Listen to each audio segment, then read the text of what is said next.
So, hey, welcome back to Accelerated Investor. Hey, Josh here, and I'm super excited to have you with me again on this podcast. I love sharing this information with you. I'm very honored that you're here sharing with me, whether you're, again, at the gym, on a drive, wherever you're at. Today's guest is a friend of mine named Jefferson Lilly. Jefferson is a mobile home park investor. He's been investing in mobile homes for over 13 years.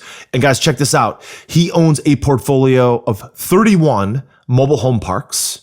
It's over 6,000 mobile home units, and it's valued at over $71 million. He's been featured on Bloomberg Magazine, the New York Times, and Real Money TV. He also has his own podcast, gets over 15,000 downloads a month, and also has one of the world's largest mobile home park investing groups on LinkedIn with nearly 6,000 members. Today, we're going to learn about Jefferson's journey from his very first mobile home park in Slaughterville, Oklahoma, to him launching now his next fund that invests exclusively in mobile homes. So if you're a cash flow investor looking to invest in highly cash flowing assets, or you're interested in buying and owning and operating mobile home parks, you're going to love this interview with Jefferson Lilly.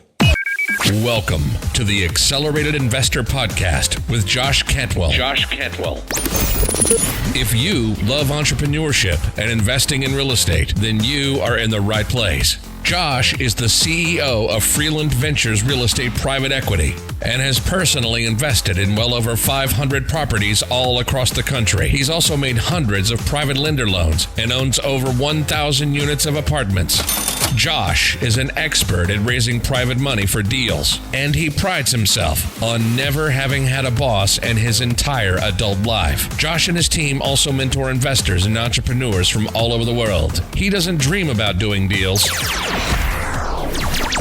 He actually does them, and so do his listeners and students. Now sit back, listen, learn, and accelerate your business, your life, and your investing with the Accelerated Investor Podcast. So, hey, Jefferson, listen, we're so excited to have you on Accelerated Investor. Thanks for carving out a few minutes for us. Hey, great to be with you, Josh. Thanks for having me. You bet. So mobile home parks, obviously with with all this housing going crazy, like lack of inventory, the thing that's on my mind about mobile home parks and the mobile home park investments that we've looked at, full transparency, I haven't bought one yet, but we're underwriting a bunch of them. What I think about is affordable housing, right? Because housing is getting so expensive for so many people. I think about affordable housing.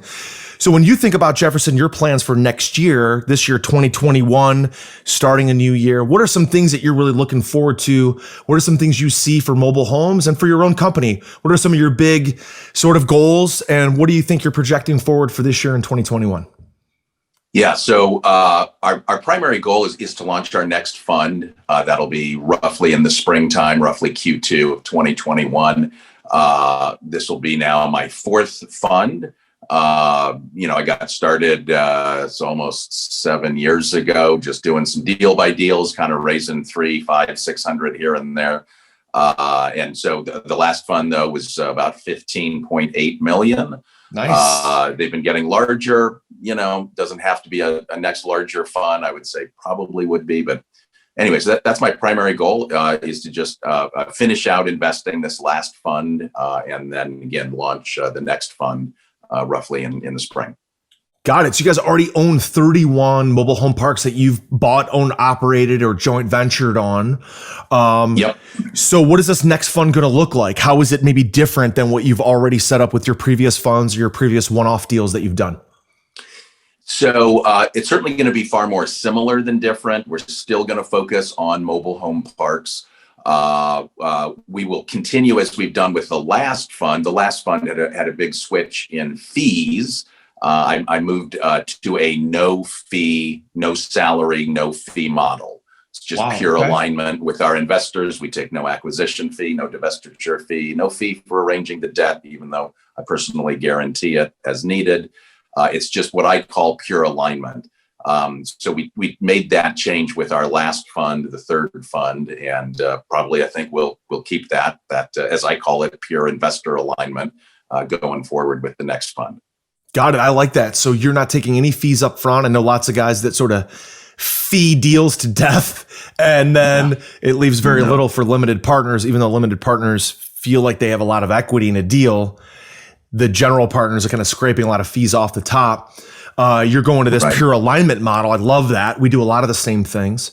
And so the question is, if you're listening to this, you're probably thinking, well, Jefferson, how are you making money? And when do you make money? If you're not taking any fees up front, maybe you're waiting for a park to stabilize. How do you make money? When do you make money on a park? So I split the fees with limited partners. That's a 50-50 split.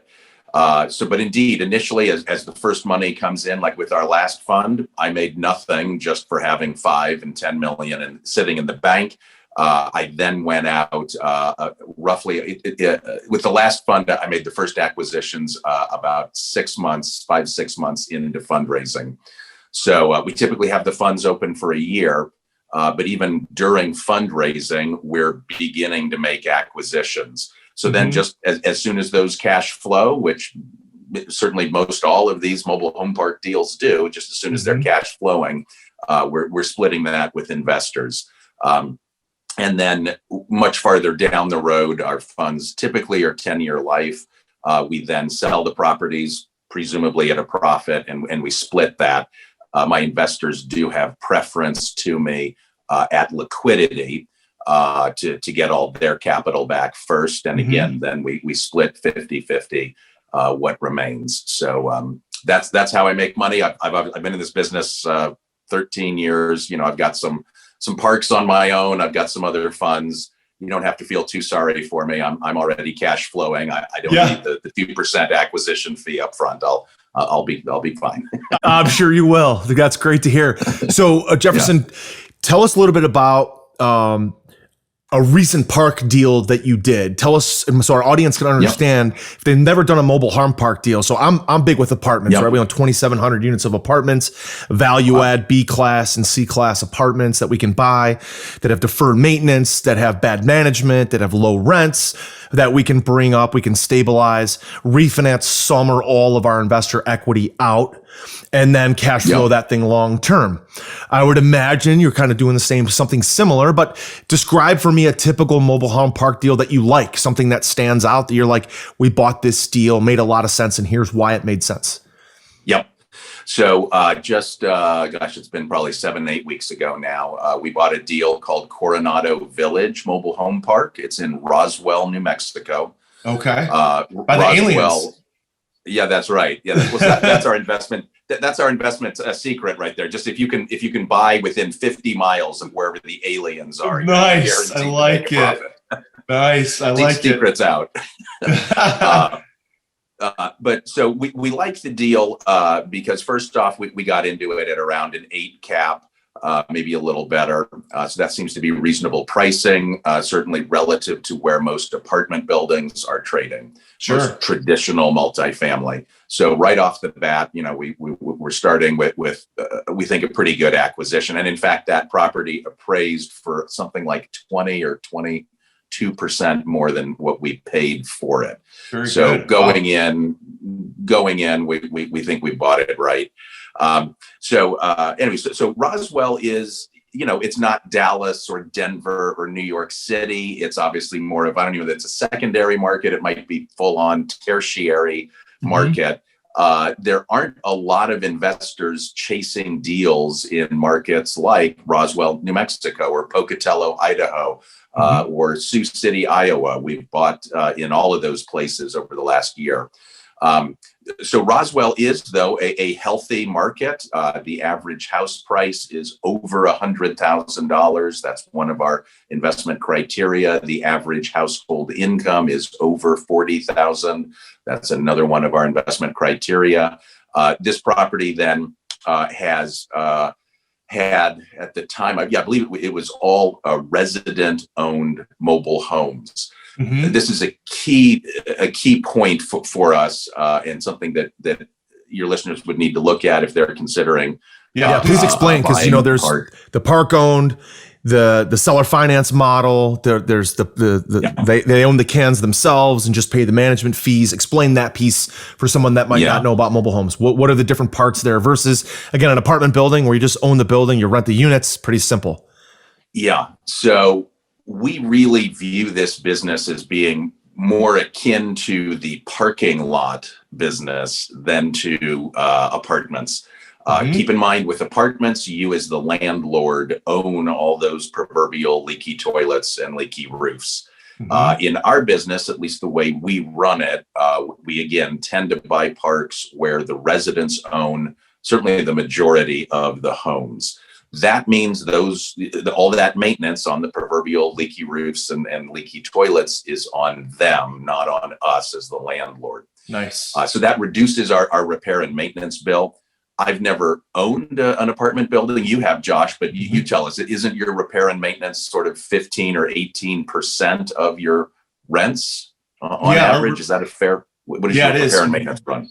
It is. That's pretty fair. We usually budget around, depending on the building, but B minus, C plus type building. It's usually around $750 per year per unit is kind of a rule of thumb, if you will. And if you figure if you're getting $700 to $800 a month in rent, it's around 10%, 15%, give or take. Okay. And then, on a building that's got more maintenance or that has more deferred maintenance, a little bit older style building or maybe 50 years old plus, it could be higher. It could be $1,000 a year. And that falls in that 15, 18% range. You bet. Yep. There you go.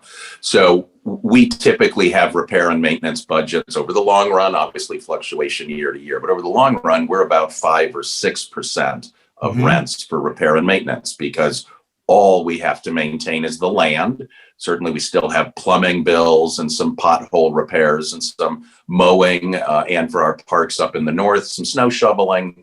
But you factor it all in, certainly less than half of what would otherwise be the repair and maintenance budget goes into the land. Most of the repair and maintenance budget, as you know, goes into the actual improvements, that brick and mortar.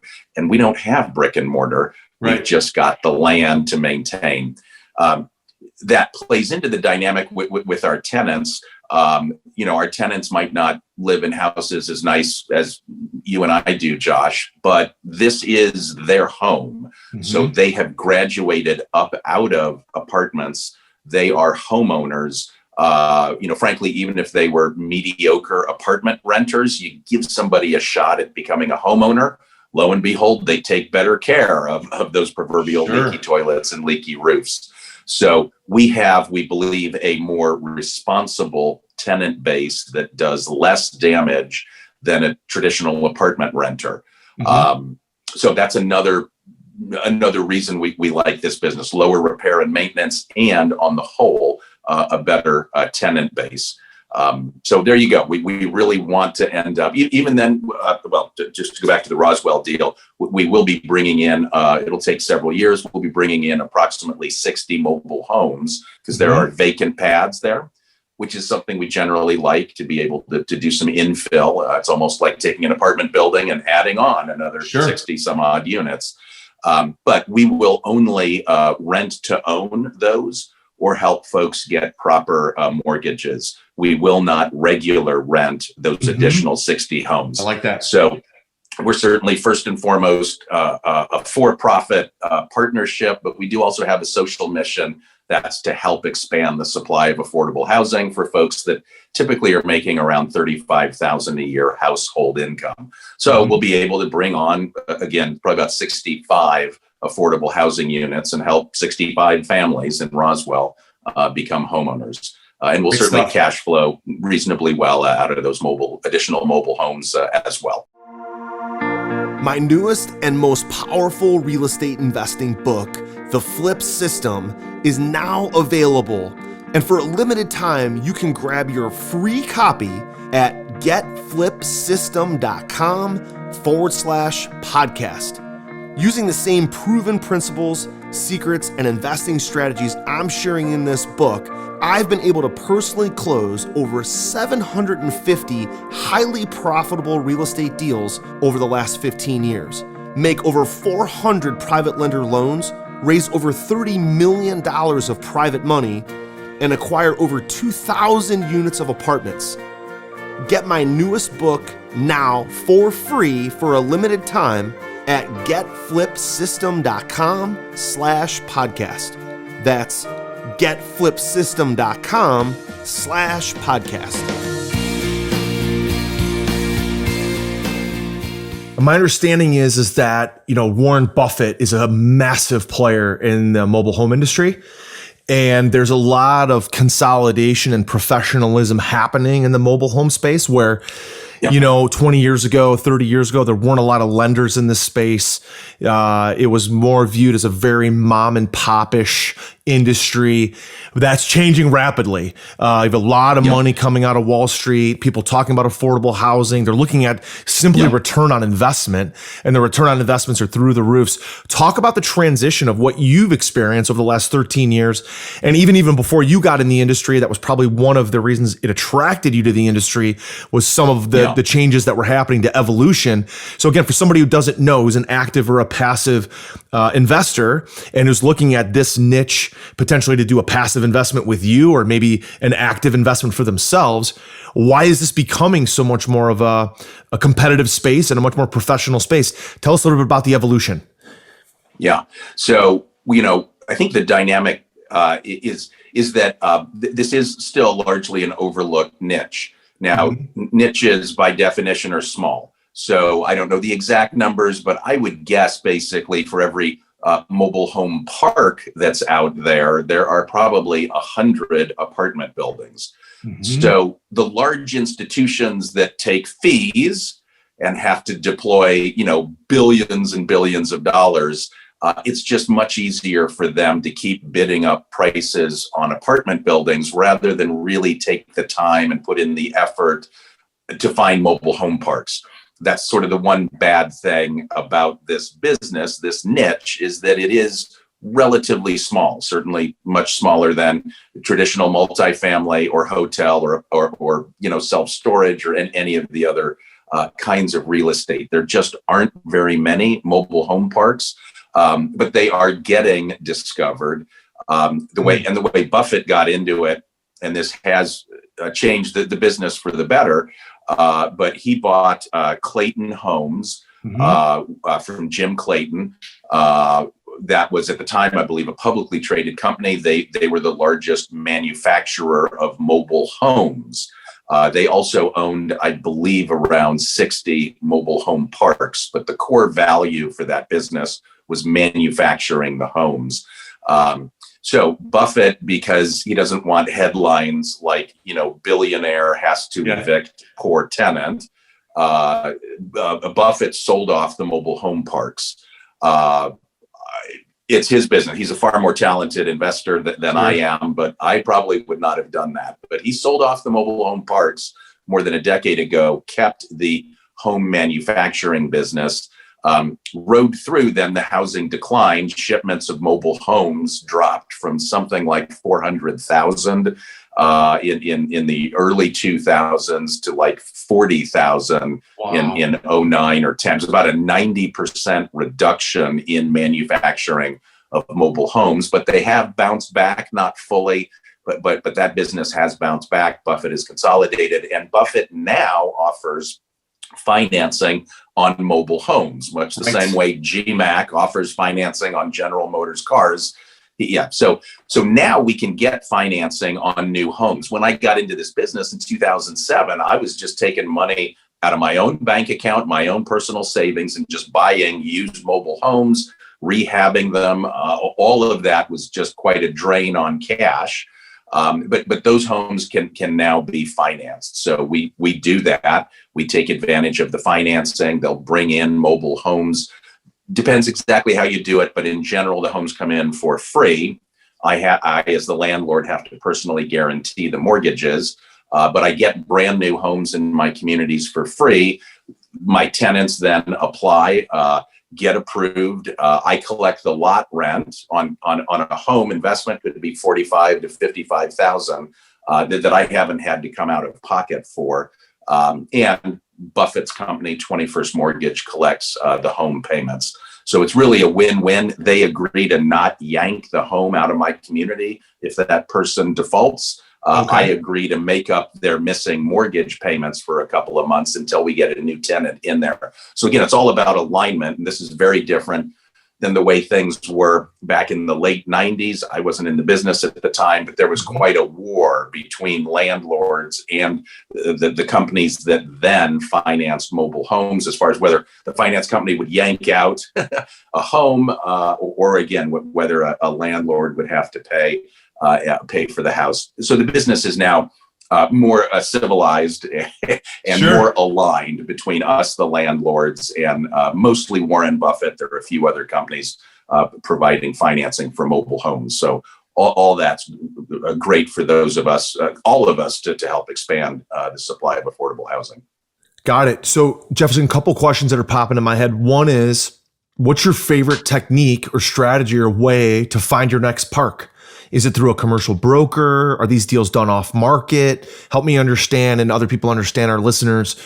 If they wanted to go find a park, what is kind of the minimum criteria? Is it 100 cans on a park? Is it 200 cans on a park? And how would they go about getting their first sort of offering memorandum, if you will, on a park? Yeah. Where do they start?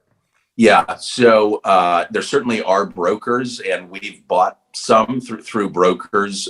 We have shifted, certainly with this fund, so far to be 100% sourcing deals off market. Oh, great. Okay. So we've done that through our network, through folks that work with us, some exclusively, some in partnership with some others, but basically we're sourcing deals off market. I'm sure we will buy some additional deals from brokers, but as you might imagine, the pricing typically is higher through brokers and typically takes longer. We can go to a seller and say, hey, we're a direct buyer. Obviously, we're not a broker. We're not going to shop your P&L all over the market. We're not going to upset your tenants when they hear that something's for sale. We'll just talk one-on-one. We'll pay a fair price. We also can get closed sometimes in as little as 30 days, depending on how much good data that a seller has. But we can close within a month for all cash if some other pieces fall in place. All that gives us, we think, can make it compelling to sell to us. Quick close and privacy. Brokers typically, again, are not about privacy and will stretch out a closing process for several months. So anyway, it's just a matter of calling, basically, even driving through parks, networking, finding out, what parks might be for sale. Whenever you're talking to an owner, if they're not selling, which they generally aren't, but they might know other folks in that town that might be selling, we just work to build rapport with sellers and network and find deals generally off market. But it's a lot of work. It's a lot of follow up and systems and tracking leads and paying referral fees and salaries. And it's quite a 6-figure investment for us every year to be finding deals off market. But do you have a team that does that, Jefferson? Do you have like a acquisitions manager or an acquisitions team that just does nothing but that? So we are scaling up. We've got several folks that we've worked with that have basically done that. Yes. And we will probably hire on an additional person or two in 2021 just to help scale that up. Fantastic stuff. If somebody wanted to invest in a deal passively, what's sort of the typical model? Do you have a typical model? Is it just a 50-50 split? Is it, like you said, it's in alignment? Do they get a preferred return and then equity? Tell me a little bit more about that for somebody who might be interested. Because again, mobile homes are real. They really cash flow. The ones I've looked at really cash flow if you buy them the right way. Probably cash flow more than any other asset class. Returns are higher. Some people are like, "Ooh, I don't know if I want to own a mobile home park." Like, man, if you drove through some and you really knew what you were buying and investing in, again, it's not the mom and pop stuff from 30 years ago. Certainly some parks are. But the whole industry has leveled up a lot. So what does a typical structure with a limited partnership look like? Yeah, so we typically, again, are now raising money in a fund structure. So folks do have to be accredited. Our funds are registered with the SEC. They're classic 506 Reg D funds. Sure. Folks need to be accredited. They write us a check. We don't work on a capital call basis, although folks can certainly write a subsequent check if they like what they see before our fund closes. They're typically open for about 1 year. But yeah, we're just in partnership with folks. There's no preferred return for our investors. There's no preferred return for me, right? Sure. I don't take salaries. I don't take fees. I'm, again, personally guaranteeing the debt as needed. Anyway, so it's not the way we work. It's really just a 50-50 partnership. When we sell, my investors do have preference to me to get their capital out first, Sure. again, at the end of 10 years when we sell. But we do split split just anything all the way that. along the quarterly profits. We split those. We make quarterly distributions and keep building the parts for the long run. We're not real fix and flip type people. We're more fix and hold and cash flow for a decade type. Same here with apartments though. Yeah, I love it. Yeah. Are you ready to automate and explode your real estate investing? We're searching for extremely motivated individuals who are sick and tired of wasting time and want to finally see real results from their real estate investing business. We're searching for investors looking to get to the next level and become a bigger, better version of themselves while being a more successful real estate investing entrepreneur. Apply for mentoring and coaching at joshcantwellcoaching.com/podcast. That's joshcantwellcoaching.com/podcast. So Jefferson, as you think about all the things you've learned, and you think back about what you would do differently or some advice that you would give to some of our members, I want to ask you about that in a minute. So think about that. Like, what would you give to your younger former self? What would you give? What kind of advice would you give back to some of our audience? But before I go there, let's talk about affordable housing for a minute, right? Property values are just skyrocketing, especially with COVID. Inventory super low. Even in Cleveland, I just read Forbes magazine came out this morning with an article that said Cleveland, where I'm from, is one of the top 5 markets on their watch list. Inventory's down 40%. Properties are selling in days, 2 weeks. That never used to happen in Cleveland, right? Sounds like San Francisco pricing out here where I live, Josh. Yeah, it's nuts. Properties in Cleveland are going in a couple of days. Yeah, the affordable housing is a real issue. So, and even a friend of mine who owns some mobile home parks down in Florida, and he builds and develops houses. He said Florida just recently, I don't know if it was last week or last month, removed some sort of moratorium that they had on building mobile home parks. So they've removed the moratorium to allow new mobile home parks to be built. I suspect that's because they have an affordable housing problem. So talk to me and our audience about this affordable housing problem. How do you think mobile home parks fit in there? What do you see the future being to kind of solve that need with mobile home parks? Yeah, so mobile home parks are the only naturally occurring affordable housing anywhere. Most other affordable housing are apartment buildings that government either owns or subsidizes. Right. So mobile home parks typically are certainly our properties. Even if somebody's buying a house from us, all in, their payment is still going to be probably $100 less, 10% less than what it would be in an apartment. And again, they're on a path to owning an asset. Indeed, not as nice as the homes you and I are blessed to live in. But those folks will own an asset still worth something when they're done paying it off. Could be as little as 2 years on some of our used homes. Some of the mortgages do go out to 15 years on the nicest new homes. But none of these folks will be in debt for 30 years, the way many of us will be that own site-built houses. They're going to own the thing between 2 and 15 years. They'll start off paying less than what they'd pay in a comparably sized apartment. And again, once they're done paying for the house, then they only have to pay that lot rent, which is probably more like a third, maybe even just a quarter of what an comparably sized apartment would rent for. And indeed, this is a compelling niche because so many local governments talk out of both sides of their mouth frankly, politicians on both sides of the aisle talk out of both sides of their mouth. I saw this, for instance, in the town where I got my start, buying my first property in Slaughterville, Oklahoma. Oklahoma. Sounds it's like a little an interesting place. Yes, Slaughterville, Oklahoma. Wow. It's a healthy little economy. It's on the south side of Oklahoma City, out near Norman, where OU is, Oklahoma University. So we're really sort of a suburb of a big, healthy college town. But a couple of years after I bought that first mobile home park, wouldn't you know it, the local town passed regulations to help us. And among other changes, they said no more housing development on anything less than 2 acres of land. Now, most mobile home parks would have 10 mobile homes per acre. So if you had a 2-acre mobile home park, it would have 20 affordable housing units on it.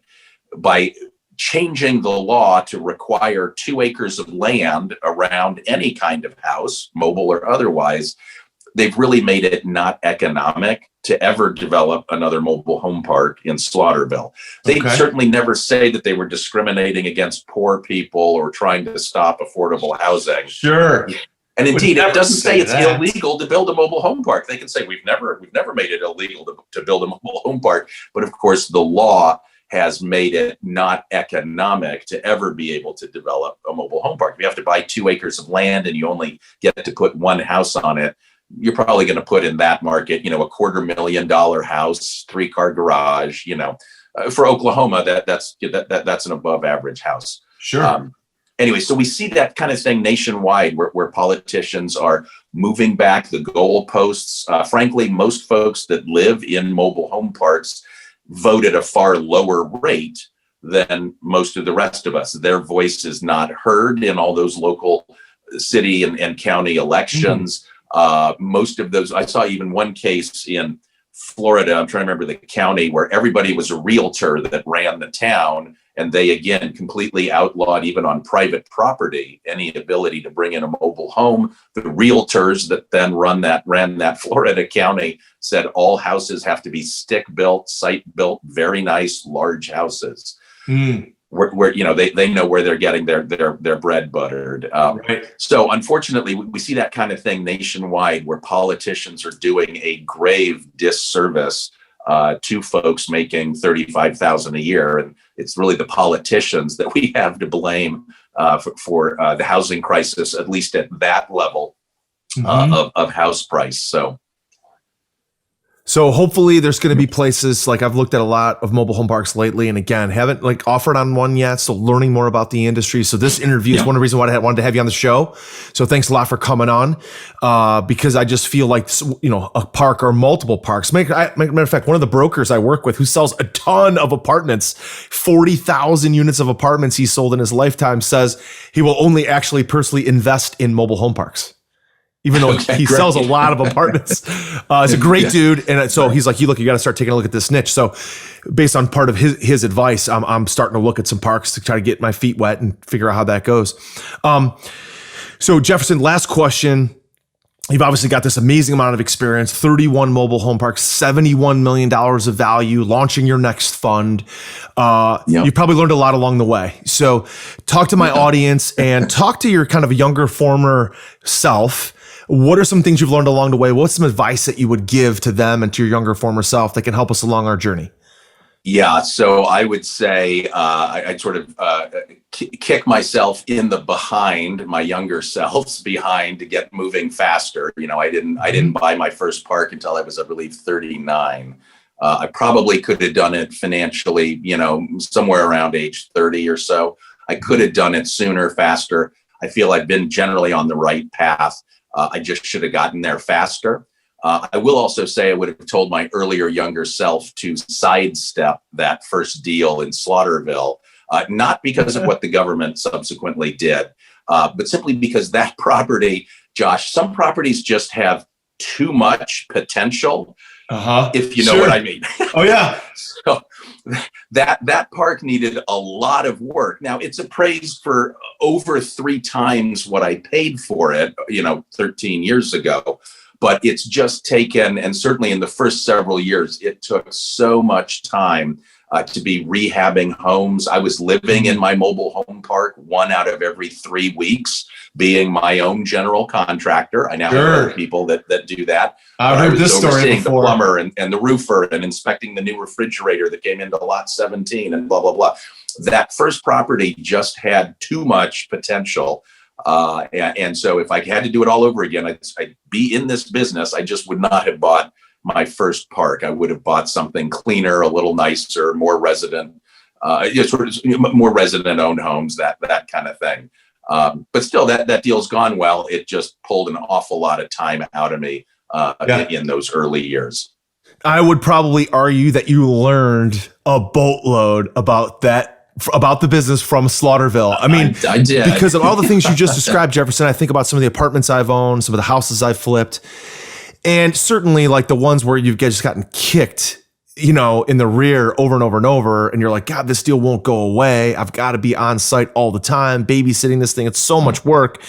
But conversely, wow, do you learn a lot when you've got to pick contractors and pick materials and site inspect things on a regular basis. Yeah. So you might argue that that's a big reason for your success. Looking back, though, you realize how much freaking work that was.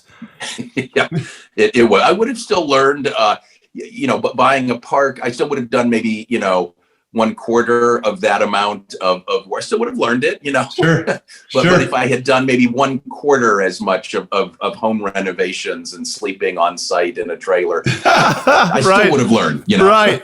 I'll give you credit, man. That's fantastic stuff. So listen, Jefferson, as we round third head for home, for our audience that wants to reach out to you, you have a massive LinkedIn group, almost 6,000 members, the world's largest mobile home investing LinkedIn group. You have over 15,000 downloads on your own podcast every month, talking about mobile home parks. Of course, you're opening up this new fund. People might want to invest. So if they want to learn more about these opportunities, where should they go? Yeah. So the educational materials that we produce, the podcast, that LinkedIn group, we also produce the industry's own, I believe, the only calendar of events. So you can sync things like trade shows right in your calendar.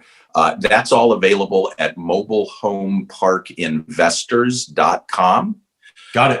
And then folks that are interested in learning more about our investments, they can hit up our website at parkavenuepartners.com. Right at the top, there's a link to join our mailing list. Honestly, we email usually less than once a month, just talking about our deals and, again, upcoming fund. There's also an intake form at the bottom there, parkavenuepartners.com. Down at the bottom, somebody can just type in their name, their contact information, a question, what have you. That'll come right to me. So mobilehomeparkinvestors.com and parkavenuepartners.com. Fantastic stuff. Jefferson, thanks so much for joining us today on Accelerated Investor. Bye-bye. Well, there you go, guys. I hope you enjoyed that interview with Jefferson Lilly. What a great guy. What an amazing guy. I love his strategy he talked about pure alignment, where he aligns with his investors. He owns 50%. They own 50%. He gets paid when they get paid. I think that's a strategy that we can all take back into our investing, whether it's flipping houses, whether it's apartments, whether it's mobile home parks. How can we better align with our investors to make sure that everybody's in the same boat, rowing the same direction, everybody's getting paid at the same time, instead of having a fee business that fees our investors to death. I really love his talking points on pure alignment. If you enjoyed the podcast, leave us a rating, leave us a review. If you need help with your investing business, raising more capital, learning how to find better deals, build your own portfolio, go apply for coaching. We'll put the link in the show notes. Go apply for coaching. Let me know how I can help you build an amazing portfolio into next year and beyond. Let me know how I can help you achieve your financial goals with cash flowing real estate. Thanks so much for being here. We'll talk to you next time. Take care. Hey, Josh here, and do you want to win a free Accelerated Investor t-shirt? All you have to do is give Accelerated Investor, our podcast, Accelerated Investor, a rating and a review on iTunes, okay? Do that now. Then send us a screenshot on Facebook or Instagram or Twitter. What we're gonna do then is every week we're gonna pick our favorite rating and review, and we're gonna send that person a free t-shirt and maybe, again, some other cool, fun stuff as well from Accelerated Investors. So, again, don't forget to take a screenshot. Leave a rating, review, take a screenshot, send it to us so we know exactly who you are. And then once a week, every week on the podcast, we will announce a new winner. Don't forget to take a screenshot and send it to us so we know exactly who you are. We'll announce a new winner every week.